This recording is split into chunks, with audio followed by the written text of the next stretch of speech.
Paano kung wala ka namang attachment sa annual ITR mo katulad ng 2307, 2316, financial statement or audited financial statement? Kailangan mo pa bang ipasa sa EAFS yung annual ITR na may email confirmation and proof of payment? Hi everyone, Ed Cervantes here and I help online sellers, freelancers, affiliates like you na makapag-file and pay ng tax mo ikaw mismo kahit wala kang background sa accounting. Sige, before natin sagutin yan, kikwentuhan ko muna kayo. Prior to EAFS, so bago mag-2020, pumupunta pa kami kay BIR para ipa-stamp receive yung annual ITR na may email confirmation and proof of payment kung merong other attachments katulad ng 2307, 2316, audited financial statement or financial statement. Pero hindi na kami pumupunta kay BIR para ipa-stamp receive yung annual ITR, proof of payment, and email confirmations kung wala namang other attachments. Bakit? Kasi ganito yan. Yung annual ITR natin, i-file natin electronically, yung email confirmation, yun na ang magsaserve as proof of electronic filing. Kaya hindi na siya required ipa-receive kay BIR or ipa-stamp receive. At yun namang proof of payment natin, yun naman ang proof na nagbayad tayo electronically. Again, kaya hindi na nga siya kailangan ipa-stamp receive. Actually, according sa RMC 34/2025, sabi niya dito, since annual ITR will be filed electronically, there is no need to have it stamp receive. The tax return receipt confirmation shall serve as proof of filing such annual ITR.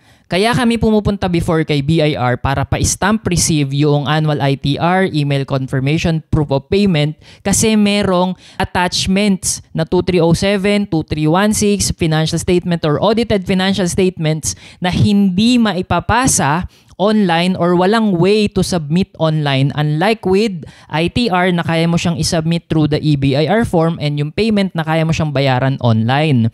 Kaya pumasok ngayon yung idea ng EAFS since 2020 nung mag-pandemic, ito na ngayon yung alternative way to have your attachment stamped receive. So yung EAFS, instead na pumunta ka kay BIR para ipa-receive mo yung mga attachments to ITR na hindi mo kayang ipasa online dahil wala ngang electronic way to submit it, ipapasa na lang natin siya through the EAFS. Meaning, yung EAFS will serve as alternative or yung tinatawag nating in lieu of manual stamp receiving.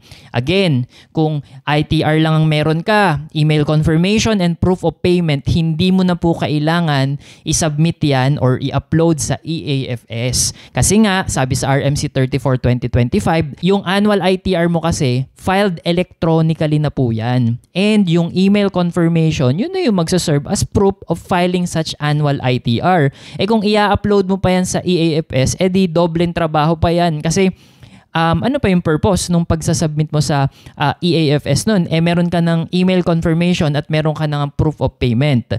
Again, based on our experience before, nung wala pang EAFS, manually dinadala namin sa RDO yung mga ITR, email confirmation, proof of payment only if meron kaming 2307, 2316, audited financial statement or financial statements na hindi kayang isubmit online.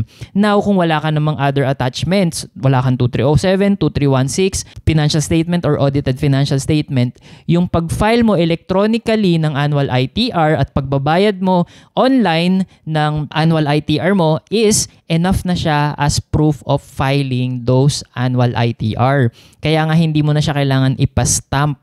Actually, hindi na talaga siya tinatanggap ni BIR. Pag dinala mo siya doon, hindi nila yan i-stamp receive kasi enough na yung nag-file ka sa EBIR form at nagbayad ka online. Kaya ang bottom line dito, ulitin ko, kapag ang meron ka lang ITR, email confirmation, proof of payment at wala nang iba, hindi mo na kailangan i-upload yan sa EAFS. Kasi yung pagpa-file mo electronically through the EBIR form at yung pagpabayad mo online ay enough ng proof na nag-file at nagbayad ka online.